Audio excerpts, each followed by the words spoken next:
Hi everyone, and welcome to Mom Talks on a Friday. I'm Kendra. I'm filling in for Laura today as she takes a much needed day off to go to Florida. Well, isn't she lucky? But today we are happy to be here. We're going to be continuing our conversation about teenagers. And oh, what a day for me to get to fill in and jump in, because we're talking about the talk. And not just the talk, we're talking about all the talks that you should be having with your teenager. Lots going on during these years, lots of outside pressures coming in, lots of adult issues that teens need to know about.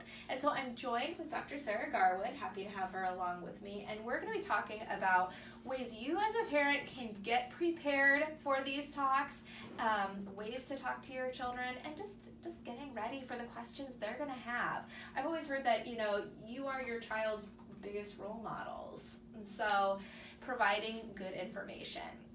So, we're just a reminder, we're going to take questions throughout our session, so feel free if you have a question, if you gotta have a talk with your child about sex, about drugs and alcohol, about driving, what's coming, and you need somebody to jump in and maybe give a line of advice.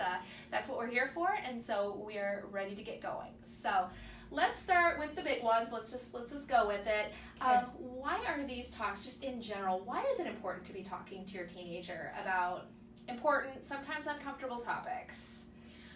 Well, first, as you mentioned, we are our kids' really biggest role models, and stepping out and really setting examples for our kids and talking about the things that we think are important and being able to communicate our values around those things are really a job that only a parent can do. Although they can get factual information from other sources, from their peers, from the internet even, really parents are the ones that set the tone on the values that they want their kids to follow. So I think the biggest reason it's so important is because we're setting up the values for our kids for their lifetime. I remember my parents kind of saying, these are our expectations for you, as your parents, as the people who love you the most. You know how you were raised, and so this is what we should expect. Right. So talk to me a little bit about what are some of the talks that you definitely should be having with your teen. I think it's some of the big things that we would guess, sex, drugs, and rock and roll. Absolutely. Talking... The last one, it's great. Yeah, right. So talking about alcohol use, substance use, I think it's really important to include in that list, not just cigarette use, but also vaping and juuling, because we've seen this epidemic increase in adolescents using electronic cigarettes and Juul devices, and the risk for nicotine addiction with those devices and that use is actually really high. So the substance use talk is important, and it's important to have that talk early because you don't want to be kind of behind the game. You want to have that talk before they're offered that Juul at school. So that means having these talks late elementary, even early middle school, kind of preemptively getting in front of those issues before they're confronted with it for the first time. Talking about sex is very important as well, and talking about a lot of things around healthy sexuality. So not just safety and contraception and protecting yourself, but also what is a healthy sexual relationship about, and again, communicating your values around sexual behavior and what your family's values are is an important role of a parent. It's also important to talk about healthy relationships, not just sexual relationships, but healthy relationships, friendships even, online relationships. And speaking of online, another important conversation that we have, I think, in our current culture is around safe online behavior, safe social media use, and then limits around those things as well. Absolutely. So let's go back to the substance abuse talk. Okay. And so we're talking illegal drugs, we're talking alcohol, we're talking cigarettes or juuling or vaping. Why is it important to start early? Like, what age would you start talking about those things? I think there's really never an age that's too young to have age-appropriate conversations. So, my youngest child is now 8, but since she was 6 years old, we've talked about that if we've seen someone vaping or seen someone smoking, that's something that's really bad for people's health, and we wouldn't ever want to start that. So there's really not too young of an age, but I think you really want to have it on your mind, as I said, kind of in the late elementary, early middle school. You kind of want to make sure, if you haven't had that talk, to push yourself to bring it up and find a way to have that talk. Do you think that with the substance abuse, it's best to center it around those health dangers? I think talking about the health dangers is really important. So, risk for addiction, risk for all the health consequences and outcomes that can happen with nicotine use, but also alcohol use. Even though alcohol is legal for people over the age of 21, that doesn't mean that it's without health consequences at any age. And for adolescents in particular, we know that alcohol use is involved in half of date rapes. It's also involved in many car accidents, which are the number one killer of adolescents. So it's a health risk, but also behavioral risk as well, and consequences in kind of dangerous situations socially that people can get into with substance use. Right. Alcohol, it has so many different facets, because not only can it be adverse to your health, there's always the possibility for addiction, but like you talked about, the car accidents, or just even the fact that, even if you're in your own home, it is against the law. Yeah, I think it's important as an adult to acknowledge that there is a double standard that exists, because we say, well, you can use alcohol, which is a drug, over the age of 21, but you can't use other illicit drugs. I think, acknowledging that to your adolescent, but then making a clear statement that even though this is somewhat of a double standard with the substance use laws, we expect that you won't use alcohol at all under the age of 21, if for no other reason than the fact that it is against the law. Absolutely. Well, I see we have a question.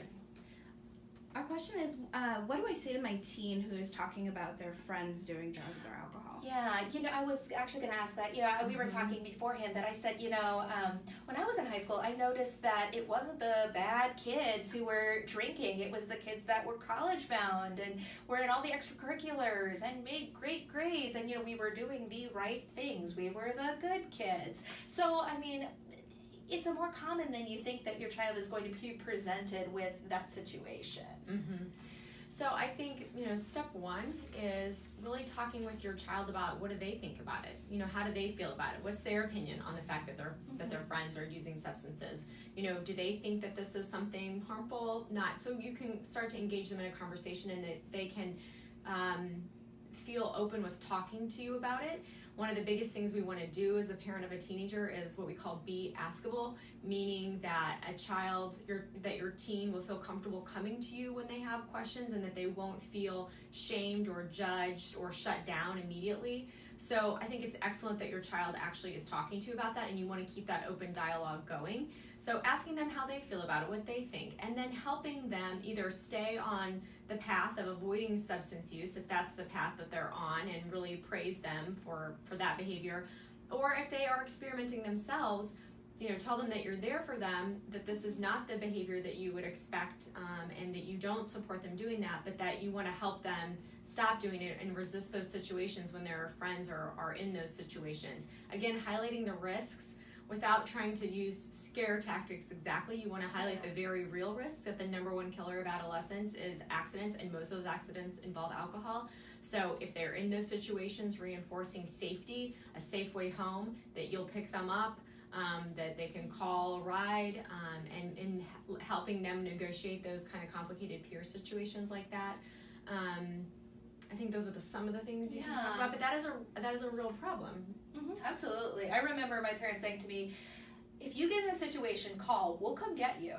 But, I understood there was going to be a talk later, but they'll always come get me. Right. So what would you say, what about having that conversation with your child where they come to you and they say, yeah, actually, Mom, I was at a party last week and my friends offered me some beer, or I was offered a Juul, and yes, no. What do you recommend to them for how to respond to their friends when offered these kinds of things?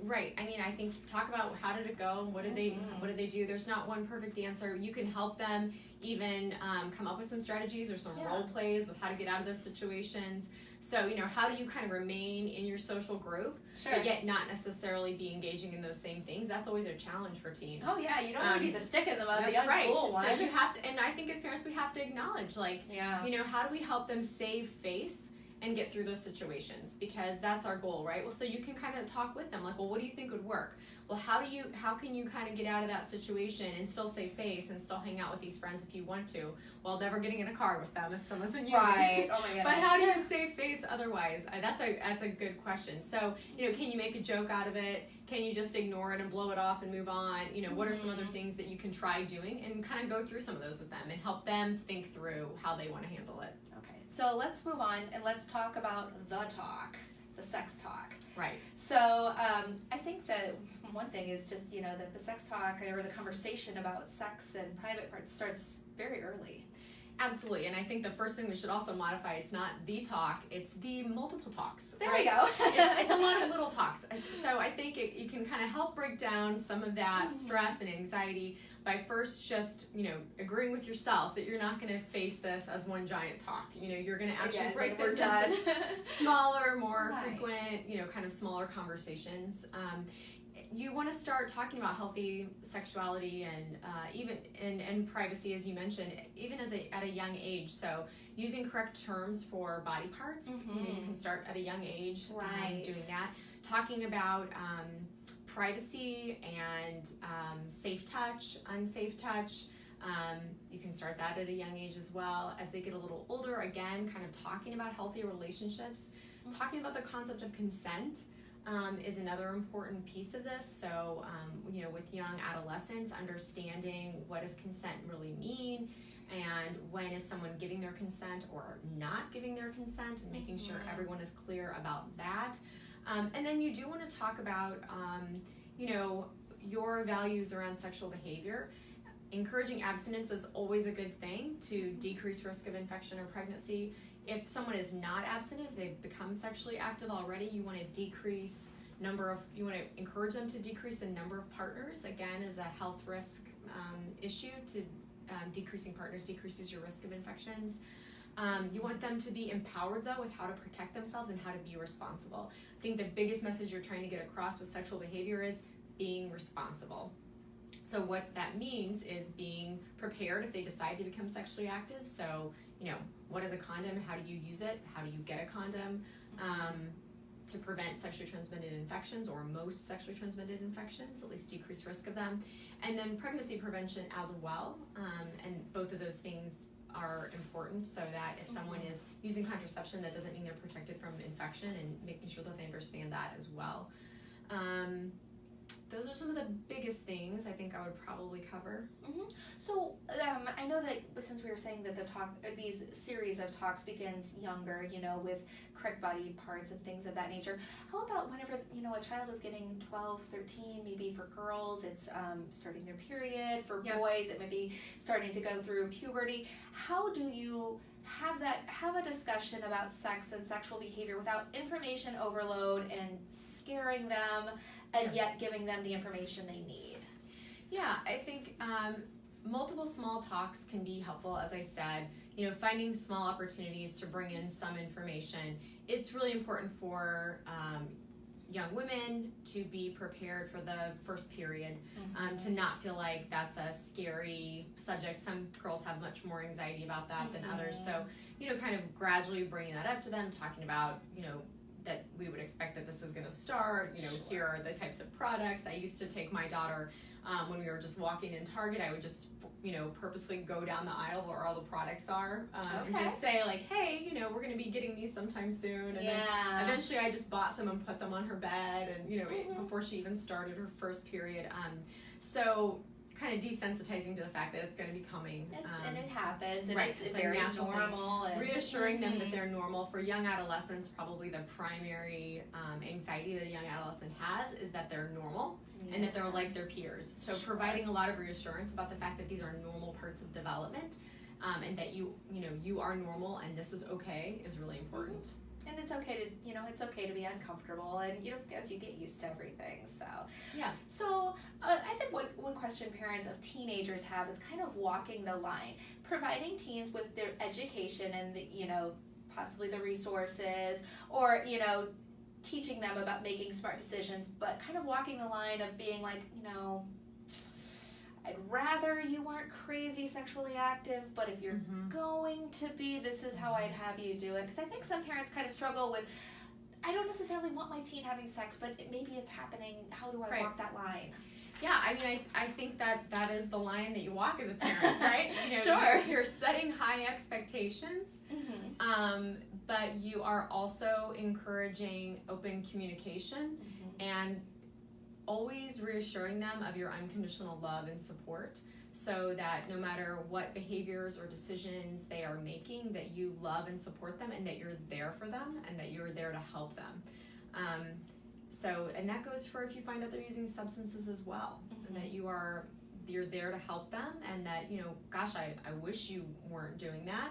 I'm worried about this, and I think we need to work on stopping this behavior or changing this behavior in the case of substance use. So I think keeping those things in mind, looking past those behaviors and loving and supporting your child.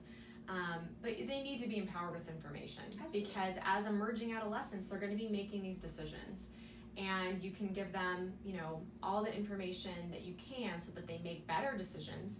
And we know that parents' opinions on sexual activity influence adolescents' behaviors.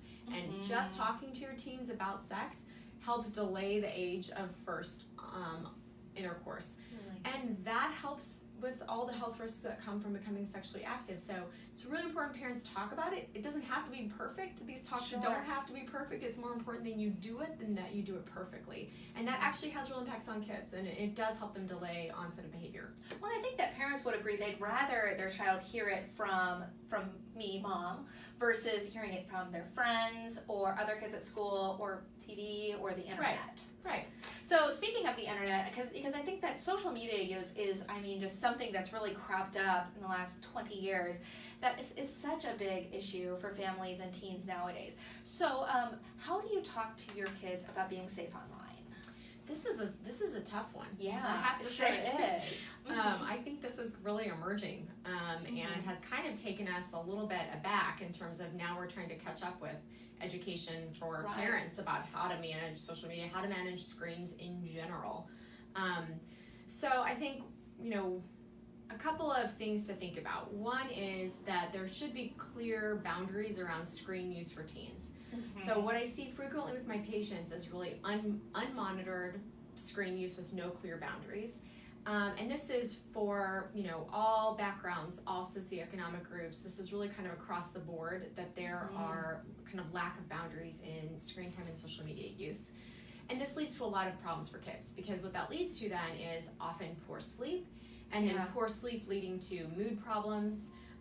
We also know that more time people spend on social media, well-being scores of adolescents are really inversely proportional to the amount of time they're on screens. So it's not that social media is inherently wrong or the screens are inherently wrong, but we want to just monitor the volume of the content that they're receiving. So having clear limits on screen time is important. Second important rule is no screens in the bedroom, and that includes TVs. You also want to try to enforce coming off of screens and phones like 30 minutes to an hour before bed to again help with that good sleep routine. And that is really incredibly important in getting back to the basics of preventing some of the mental health problems that we're seeing on the rise in adolescence. Being safe online, so setting some clear rules about safe online behavior. Not posting pictures of yourself that are what your family would call inappropriate. So, any photo that you would say is inappropriate, making sure that they're not posting those kinds of images. Making sure they understand that any image that they post or any comment that they post is basically now out there forever for anyone to see, and that doesn't go away. Even if you think it's gone away, it really doesn't. There are still ways that can be accessed. So being really careful about that. Being careful about online relationships and who can have access to your information, who you're talking to online, and that really should be closely monitored by parents, because there are definitely predatory type of relationships that teens can get into where older people are posing as adolescents. There are all kinds of situations like that can be very actually dangerous for kids. Dangerous either physically or even just dangerous emotionally in terms of an emotional manipulation that can happen in some of those relationships. those are some of the biggest things. Yeah. When I started using social media, it was kind of when it was still in its brand new stage, and it was mainly for college kids. I remember getting one because one of my classes was using it. My now husband, did not get a social media account for a couple of years after that because his parents were concerned about online use. Do you recommend that adolescents and teens have their own Facebook page? Yeah, this is really a tough one. And I think, I don't know that there's a kind of a hard and fast age limit. I think you have to really think about your child and your child's level of responsibility and your ability to monitor what they're using. So, for every type of social media that they're on, you need to be able to monitor what's going on their social media. And if you don't feel that you're going to be able to monitor that closely, then probably you don't want to have them signing up for those things. Yeah. I think one thing we hear a lot about it, and especially as social media just becomes bigger and bigger and businesses get online, employers are online, colleges are online, what about talking to them about, hey, if you post something that is hateful or is just unbecoming, your future college might see that and not really want to extend admission to you anymore. You can lose your scholarship. You could, years down the line, if you're trying to get that first job and they see that you've posted something rather unbecoming to yourself. I mean, like you said, it doesn't go away just because you maybe think you hid it or deleted it or you're private or whatever. Yeah. It's out there. Right. I think that's a really good point. And I think one way you can kind of spin that with your adolescent is talking about creating a positive digital image. So, talking to them about cultivating what they're putting out there publicly through social media, that it be kind of their best foot forward. So their profile picture is professional in appearance. They're not posting or reposting or regramming questionable images or quotes or things like that they're really considering, that colleges, employers may be looking at these things in the future, which then calls into question really the appropriate age to be able to get these things, right? Because most 11-year-olds are really not going to be able to have that kind of nuanced conversation, right? Sure. But a 15, 16, 17-year-old is in the age range where they should be considering those things. And with social media, I mean, we know even as adults that there is some mean, nasty things going on, that there are comments that are just awful. I mean, every day, I work on the social media team at Children's, every day I am surprised. So how do you, I guess, limit their use, for their own mental health? I mean, you can only look at so many mean things, per day. Or, what if your child becomes the target or a perpetrator of some of the gross online? How do you deal with that? Right. I think one thing does go back to limiting amount of time that kids are allowed to be on screens. And I think that's a good rule for adults too, by the way. It's definitely a good rule for adults, because I think part of it is, at least if you are limiting total time allowed on screens for recreational use, you're limiting the sort of exposure they're getting to some of the negativity that may be out there. The other thing is, it is okay to come off of your social media sites. Yeah. And actually, I have a lot of patients who, because of a cyberbullying situation, have basically had a social media fast for a while, or a cleanse, where they have actually come off their sites.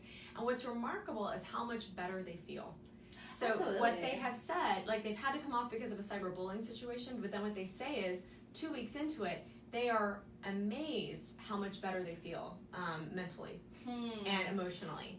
And so I think teens are not great at self-regulating their use, and I think parents have to, both by example and probably by house rules, think about limiting the amount of use that they have. One of the tools for this that I really like is through the American Academy of Pediatrics. There's a family media plan that you can create. And it actually is great because it includes the entire family. So it's not just that you're saying to your child, you aren't allowed to use your phone at dinner. It's saying that the entire family agrees that the dinner table is a screen-free zone. Absolutely. And that the car is a screen-free zone. And when we're driving to school or we're driving to sports, that's a screen-free time as well. And that everybody is on that same plan. The bedroom is a screen-free zone. And, that you have like a media curfew, that at night, everybody's done at 9 p.m. That's the curfew for media in this house. And I think more families need to think about doing that, because it's just sort of this slippery slope where everybody's constantly connected, and it's has detrimental effects on the child, but it's not just from the child's use, it's also from the fact that their parents are digitally distracted. And so teens are having less kind of one-on-one time with their parent as well, because their parents are also connected to a phone. And that's something that's a hard pill to swallow as a parent. Oh, it's so to true. realize that it's not just us shaking our finger at our kid. It's actually the fact that we're distracted and we're spending less time having these important conversations with our kids because we're on our phones too. That's why I try. My rule is when I get home, phone goes over, Yep. to the charger on the counter away from me, because, for my own health, but also, to chase around my toddler. But it's a good habit to get started. Yeah. So we're going to move on from kind of the bigger talks and talk about maybe some talks that parents haven't thought about, or they kind of know they should be talking about that, but we just don't. It doesn't jump up with drugs, sex, and alcohol. So what are some other talks that parents might consider having with their kids? So I think car safety, driving safety is an important talk. We know in the state of Missouri that we are way under 100% seatbelt use. I think we're in like the 60s to 70s percent of seatbelt use for young people. Wow. And that is really a fairly simple thing to do that is really life-saving. And as I've said several times during this talk today, in fact, that the number one killer of teens is accidents. So talking about driving safety is important. Another thing a parent can do to reinforce that is, as your young adolescent is getting their permit, getting them as much practice as possible before they have that driver's license, kind of doing graduated independence toward driving, helping them be safe drivers. That's an important thing as well. We've talked some about healthy relationships today, but I think that's a really important one. Some other lesser known topics. Nutrition in adolescence is an important thing to kind of keep an eye on for the adolescent athlete, making sure that they're getting plenty of protein. A lot of teens are deficient in iron and calcium, and actually low fiber diets as well. So looking at calcium intake either through dairy products or supplements, iron intake through iron-containing cereals, red meats, green leafy vegetables, or iron supplements as well. And then looking at the amount of fiber in a diet is also important for teens. Those are kind of the things that tend to be lowest in. When I was thinking about this talk, and I was thinking about things that are in the news a lot, or current event type talks. Yeah. One that I thought about, and this might fall under, maybe a lifetime talk, is talking about bullying. It seems like that makes its way around. Is it important to talk to your kids about either being bullied or being the bully themselves? Right, those are hard conversations to have and kind of heartbreaking. But yes, talking about bullying behavior, it kind of falls under the concept of what a good relationship is. As people progress through adolescence, unfortunately intimate partner violence does start to appear in some romantic relationships that teens are experimenting with. So helping them understand that, it's never okay to be called names, to be demeaned, to be physically pushed, to be emotionally manipulated. As a parent, it's good to look for some of the warning signs of, if your teen is only making decisions after their romantic partner is telling them, what they can do, if they're really basing all their decisions on this other person, if they're calling the other person constantly or the other person is calling them constantly and checking up on their whereabouts, if they can't, or aren't allowed to have other friends, being aware that those are some red flags of intimate partner violence is important. If you think your child may be the aggressor or may be the bully, it's important to very clearly say to them, no matter what someone else's behavior is, it's never okay to call them a name, to physically or emotionally hurt them, to try to control them, that these are unacceptable behaviors and that we have to find other ways to help you control anger, control jealousy, and sometimes that's going to require professional help. And you can start with your pediatrician, but you may also need to look into mental health professionals to help your child if they actually are the ones that are engaging in some of those bullying or violent behaviors even. And before we wrap up today, I wanted to ask, I know as the mother of a daughter, I've been thinking ahead to, specific talks I might want to have with her as a girl. Are there specific talks that you recommend more for parents of girls and then parents of boys? Is there any difference? I think for the most part, not necessarily. I guess there are some kind of stereotypical gender differences that you might think about, and some data does back this up. So, young male drivers are much more likely to be involved in car accidents. So I think being really aware of that fact is probably important. In terms of consent and being in relationships where sexual activity might be emerging, being very clear with your son or your daughter about what consent means, what it is to give consent, and that for boys, it's really important to talk about that if a girl does not clearly say yes, then that is not consent, and that if a girl is too intoxicated, clearly cannot give consent. So those are important too. For girls, we talked about being prepared for getting your period. I think it's important to also let girls know that, again, half of date rape situations do involve alcohol use. Yes. So, being careful in those situations where alcohol or substances are involved, because unfortunately, lowering of inhibitions means that half of those situations occur in that setting.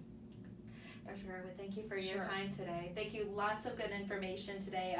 I invite you to watch this, rewatch, stop, start, rewind, fast forward, and really we hope that this has provided some good information for you as far as being prepared to talk to your teens about these really important issues.